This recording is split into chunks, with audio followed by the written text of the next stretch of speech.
Hello नमस्कार साथियों, कैसे हैं आप लोग। मुझे उम्मीद है कि आप लोग स्वस्थ होंगे, मस्त होंगे और अपने पढ़ाई में व्यस्त रहते होंगे बच्चों। जैसा कि आप लोगों को पता है कि मैं आप लोगों के लिए फिजिक्स का काम कर रहा हूँ इस चैनल पे, बीटीसी स्टडी चैनल पे। सबसे पहले तो वेलकम है आप लोगों का इस चैनल पे, और हमें उम्मीद है कि आप लोग हमारे चैनल पे के प्रत्येक वीडियोज को देखे होंगे। क्लास 10 के सारे बच्चे अगर नहीं देखे हैं तो आप लोग जाके उन्हें देखें, क्योंकि ये आपके लिए बहुत ही स्पेशल है। क्लास 10 का जो फिजिक्स का पहला चैप्टर है हमारा रिफ्लेक्शन ऑफ लाइट, हम उसको खत्म कर चुके हैं। आप लोग देख सकते हैं लेक्चर 1 टू लेक्चर 12 तक हो चुका है और लेक्चर 13 भी हो चुका है, जिसमें कुछ थोड़ा बहुत ऑब्जेक्टिव करवाए हैं वहां पे बच्चों। आप लोग जाए उन्हें देखें। फिजिक्स का नॉमेरिकल भी जो है कुछ थोड़ा बहुत वहां पे हम देखे हैं, अच्छी तरह से देखे हैं, अच्छी तौर तरीके से देखे हैं, आसान तरीका से देखें। आप लोग जाएं उन्हें देखें। तो जैसा कि आज हम आप लोगों के लिए कुछ ऑब्जेक्टिव्स लाए हैं। क्लास 10 के फिजिक्स का जो पहला चैप्टर है हमारा रिफ्लेक्शन ऑफ लाइट, इसका कुछ ऑब्जेक्टिव्स लाए हम। तो आप लोग तमाम ऑब्जेक्टिव को देखने का काम करें और प्रयास कीजिएगा। आप लोग जो है कमेंट में उनका प्रत्येक क्वेश्चन का देखते हुए आंसर भी दें आप लोग।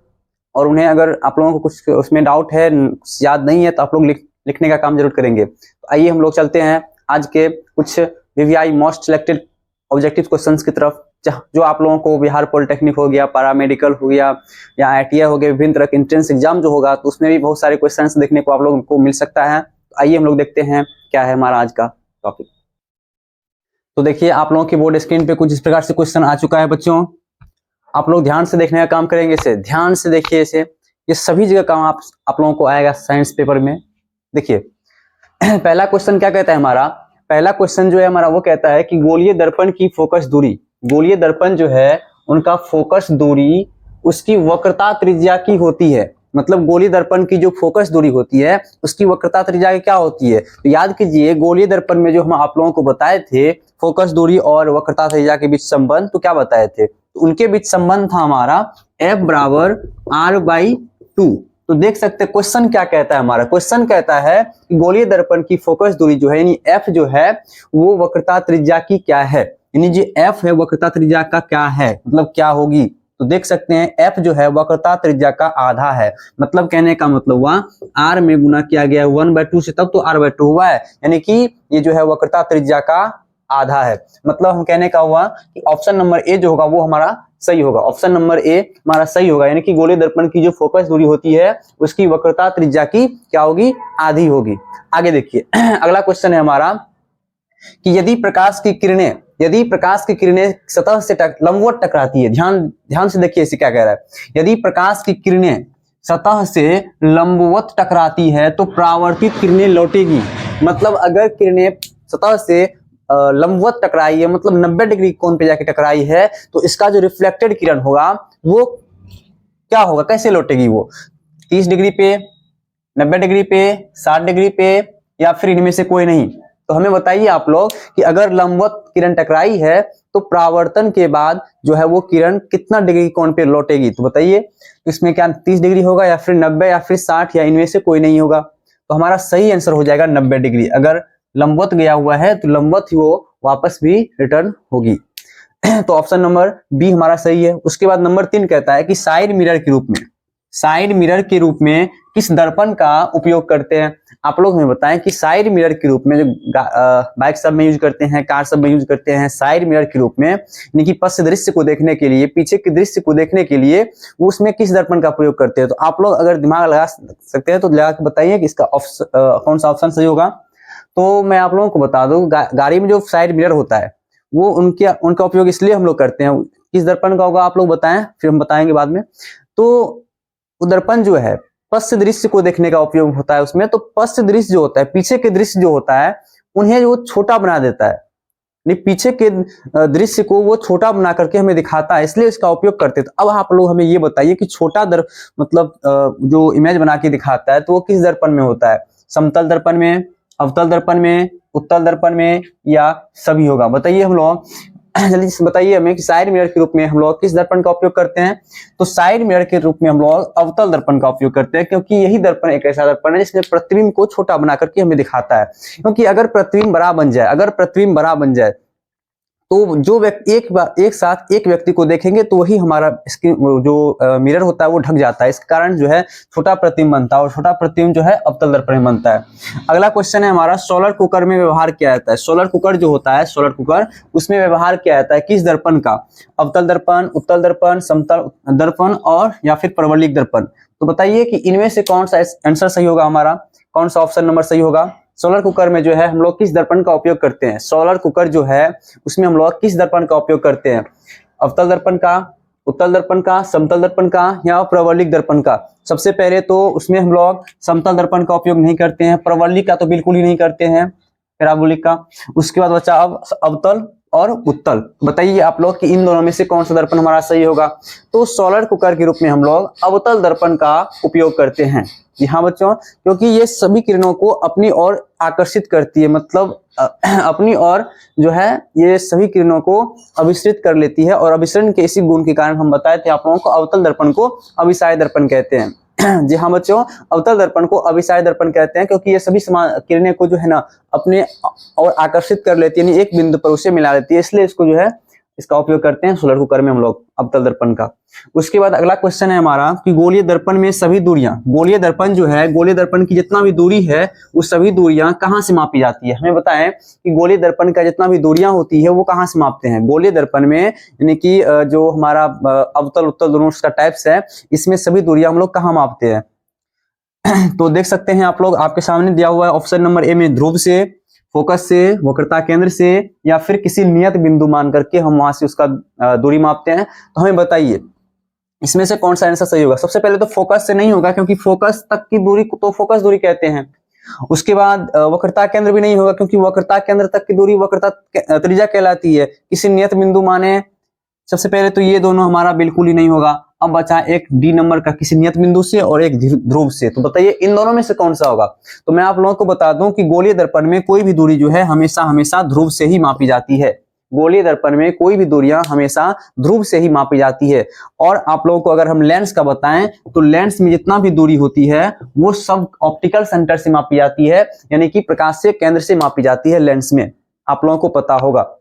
और एक बात यहाँ पे है, यानी हम जो अभी बोले कि गोलीय दर्पण में जितना भी दूरी है वो सब ध्रुव से मापी जाती है, तो आप लोग ध्यान देंगे ध्रुव से लेकर फोकस तक की दूरी को फोकस दूरी कहेंगे, ध्रुव से लेकर के वक्रता केंद्र तक की दूरी को वक्रता त्रिज्या कहेंगे, ध्रुव से लेकर के वस्तु तक की दूरी को हम लोग वस्तु दूरी कहेंगे और ध्रुव से लेकर के प्रतिबिंब तक की दूरी को प्रतिबिंब दूरी कहेंगे। हमें उम्मीद है कि आप लोग समझ गए होंगे। चलिए अगला क्वेश्चन देखते हैं हम लोग। अगला क्वेश्चन है, सर्चलाइट का परावर्तक सतह जो होता है ना वो क्या होता है, किस दर्पण का होता है? उत्तल होता है, अवतल होता है, समतल होता है या दोनों होता है? हमें बताएं आप लोग कि सर्चलाइट जो होता है उनका परावर्तक सतह कौन सा दर्पण का बना होता है? तो बताइए जल्दी से, सर्चलाइट का परावर्तक सतह किस दर्पण का बना होता है?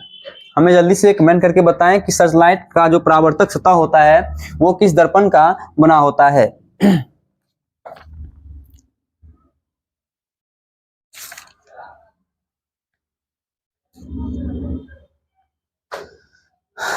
जल्दी से बताएं, सर्चलाइट का जो परावर्तक सतह होता है वो किस दर्पण से बना होता है? तो बच्चों सर्चलाइट का जो परावर्तक सतह होता है वो हमारा ऑप्शन नंबर बी सही होगा, यानी अवतल दर्पण का होता है सर्चलाइट का परावर्तक सतह, यानी प्रकाश को रिफ्लेक्ट करने के लिए।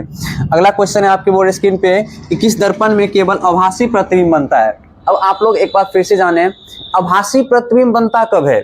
जब प्रतिबिंब दर्पण के सामने ना बन करके दर्पण के पीछे बनता है, उस स्थिति में आभासी प्रतिबिंब बनता है।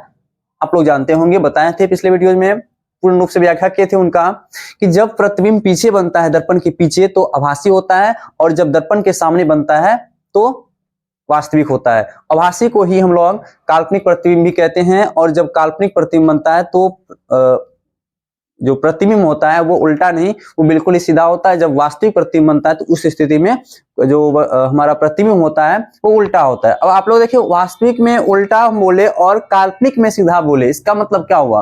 कहने का मतलब हुआ कि वास्तविक प्रतिबिंब जब बनता है तो उसमें जो प्रधान अक्ष होता है, तो प्रधान अक्ष के नीचे ऊपर नहीं, ऊपर तो वस्तु होगा, नीचे उनका प्रतिबिंब बनता है, नीचे जो उसका प्रतिबिंब बनता है तो इस कारण से वो उल्टा हो गया। लेकिन आभासी प्रतिबिंब जब बनता है, दर्पण के पीछे जब बनता है, तो देखिएगा प्रधान अक्ष के ऊपर में वस्तु है तो पीछे में, दर्पण के पीछे में जो है हमारा प्रतिबिंब बन जाता है और सीधा ही बनता है। ये प्रधान अक्ष के ऊपर बन रहा है तो सीधा है, नीचे बन रहा है तो उल्टा है। तो यहाँ पे कह रहा है किस दर्पण में केवल आभासी प्रतिबिंब बनता है, समतल में, अवतल में, उत्तल में, समतल और उत्तल दोनों में बताए हमें। तो थोड़ा बहुत नहीं दिख रहा हो तो देख ले, आप लोगों को ऑप्शन फिर से बोल रहे हैं, समतल, अवतल, उत्तल और समतल उत्तल दोनों। तो देखिए अवतल में भी एक तरह से हम प्रतिबिंब बनाए थे जिसमें वस्तु रखे थे, जिसके कारण प्रतिबिंब जो बना था वो पीछे बना था और वस्तु से काफी बड़ा बना था। हम लोग देखे थे जब वस्तु को ध्रुव और अनंत के बीच रखे थे तो इसका प्रतिबिंब जो है ध्रुव और फोकस के बीच बना था, जिसमें देखे थे अवतल दर्पण में। तो ये हमारा सही है। लेकिन उससे पहले समतल दर्पण में भी है, समतल दर्पण में भी प्रतिबिंब सीधा बनता है और प्रधान अक्ष के ऊपर बनता है, तो ये भी हमारा सही है। उत्तल दर्पण आ गया, ये तो बिल्कुल ही सही है। तो फिर डी में कह रहा है समतल उत्तल दोनों।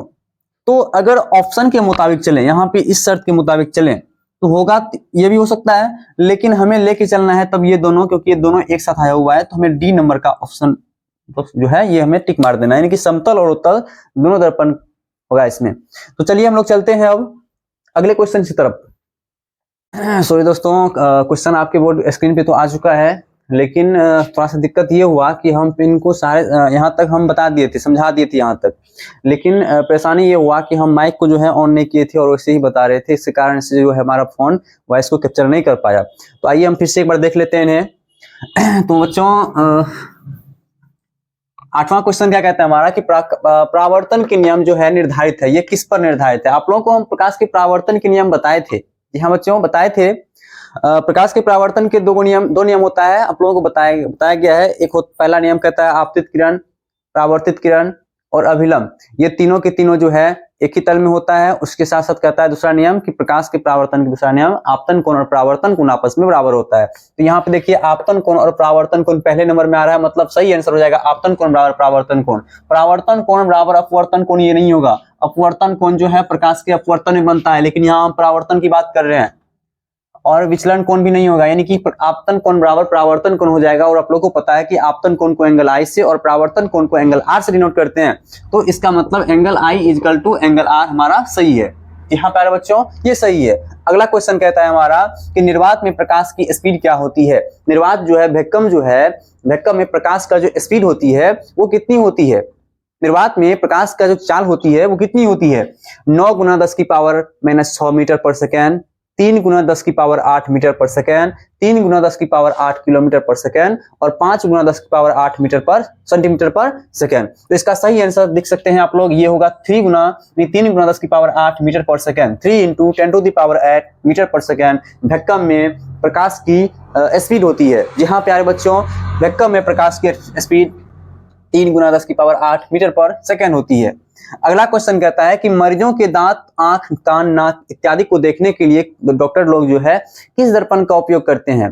तो मरीजों के नाक, आंख, कान, आप लोग देखिए एक बात कि मरीजों के जो दांत, आंख, कान, अंदर की बातें को अंदर की चीजों को देखते हैं तो उसमें वो बड़ा करके देखते हैं। और आप लोगों को पता है कि एक अवतल दर्पण ही ऐसे दर्पण है इसमें प्रतिबिंब को बड़ा करके दिखाया जा सकता है। तो कहने का मतलब हुआ कि मरीज लोग जो है आंख, नाक, कान इत्यादि को देखने के लिए अवतल दर्पण का उपयोग करते हैं, अवतल दर्पण का उपयोग करते हैं, आप लोग ध्यान रखेंगे इसे। अगला है आवर्धन ऋणात्मक हो तो प्रतिबिंब की प्रकृति क्या होगी? अब आप लोग एक बात देखें हम बताए थे आप लोगों को आवर्धन जो लेक्चर चला था हमारा, लेक्चर 9 या 10 था, आप लोग जाके उन्हें देखिए, पूरी तरह से पूरा विस्तार पूर्वक वहां बताया गया, पूरा विश्लेषण किया गया है। नहीं देखे आप लोग एक बार फिर से यहाँ देख लेने, जाकर देख सकते हैं, तो आप लोग सुने एक बार फिर से। वहां पे हम बहुत सारा पॉइंट लिखाए थे जो कि महत्वपूर्ण पॉइंट 3-4 है ऐसा जो हम बता रहे हैं आप लोगों को। देखिए यदि आवर्धन का मान 1 से छोटा होता है तो प्रतिबिंब जो बनता है वो वस्तु से छोटा बनता है। यदि आवर्धन m का मान 1 के बराबर होता है तो प्रतिबिंब जो है वस्तु की तुलना में यानी बिंब की तुलना में वो भी बराबर होता है। यदि आवर्धन का मान यानी m का मान 1 से बड़ा होता है तो प्रतिबिंब जो है बिंब की तुलना में बड़ा होता है। छोटा तो प्रतिबिंब छोटा वस्तु की तुलना में, बड़ा तो प्रतिबिंब वस्तु की तुलना में बड़ा, बराबर तो प्रतिबिंब भी वस्तु की तुलना में बराबर। तो वो था। तो यहाँ पे कुछ और ही कहता है, यहाँ पे कहता है आवर्धन माइनस में हो तो प्रतिबिंब की प्रकृति क्या होगी। देखिए आवर्धन अगर माइनस में जाता है तो प्रतिबिंब जो होता है वो हमारा हो जाता है वास्तविक और उल्टा। वास्तविक और उल्टा, सबसे पहले देखिए वास्तविक उल्टा सही है। वास्तविक सीधा कभी होता है क्या? सीधा बिल्कुल ही नहीं। वास्तविक है तो उल्टा ही बनेगा, क्योंकि वास्तविक प्रतिबिंब दर्पण के सामने बनता है और साथ साथ में वो प्रधान अक्ष के कुछ इस प्रकार से प्रधान अक्ष के नीचे बनता है, आप लोगों को पता होगा। और उसके बाद आभासी सीधा दिया है। ये चलिए ये आभासी सीधा, ये आभासी है तो सीधा होगा, बिल्कुल सही है, लेकिन इसके अनुसार सही नहीं है। ये जब आवर्धन प्लस में होता है तब जो है आभासी और सीधा बनता है। मतलब ये तब संभव होगा जब दर्पण के पीछे जाकर के प्रतिबिंब बनेगा और साथ साथ में सीधा तो बनवे करेगा, पीछे गया तो आभासी और सीधा बनेगा तब, लेकिन माइनस में है यहाँ पे तो वास्तविक और उल्टा हमारा सही होगा।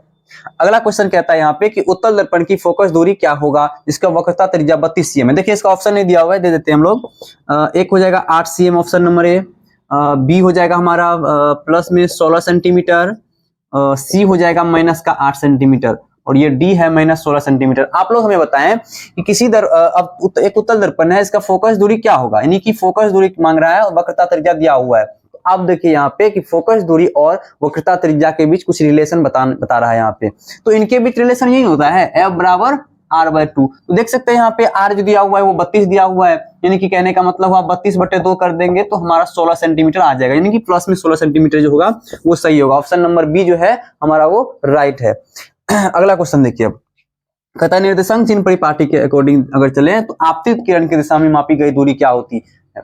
हम आप लोगों को बताए थे इसमें साइन कन्वेंशन में, इनके अनुसार अगर हम लोग चले तो आपतित किरण की दिशा में मापी गई दूरी धनात्मक होती है। आप लोग ध्यान रखिएगा, आपतित किरण की दिशा में मापी गई दूरी धनात्मक होती है, लेकिन उसी के विपरीत चले तो उनके विपरीत मापी गई दूरी जो होती है वो हमारा ऋणात्मक होती है। उसके बाद प्रधान अक्ष जो होता है यानी कि ध्रुव है, जहाँ पे ज्यामिति के अंदर ध्रुव कहते हैं, उनके ऊपर जो मापेंगे दूरी वो धनात्मक होगा और इनके नीचे जो मापेंगे दूरी वो ऋणात्मक होगा। आप लोग इसे ध्यान देंगे। अब देखिए यहाँ पे क्वेश्चन यही कहा था कि निर्देशांक चिन्ह परिपाटी के अकॉर्डिंग चले तो आपतित किरण की दिशा में मापी गई दूरी क्या होगी। तो आपतित किरण की दिशा में मापी गई दूरी जो है हमारा धनात्मक होगा, लेकिन अगर इसी के विपरीत में मापे तो वो हमारा ऋणात्मक हो जाएगा। आगे देखिए फिर कहता है प्रकाश की किरणें गमन करती है। प्रकाश की किरणें जो है वो कैसे गमन करती है, तो सीधी गमन करती है, टेढ़ी, या किसी भी दिशा में, या फिर इनमें से कोई नहीं।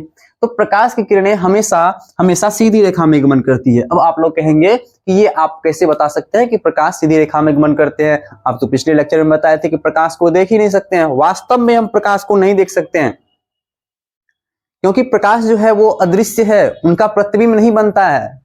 क्योंकि आप लोग को तो बार बार हम बता रहे हैं प्रकाश का प्रतिबिंब, जिसका प्रतिबिंब नहीं बनता है उसको हम देख ही नहीं पाते हैं। जैसे कि हवा हो गया, क्या हवा का प्रतिबिंब बनता है? नहीं बनता है, इसको भी हम नहीं देख पाते हैं। ऐसा ही कुछ प्रकाश में भी है, इनका भी प्रतिबिंब नहीं बनता है, जिस कारण हम इसे नहीं देख सकते हैं।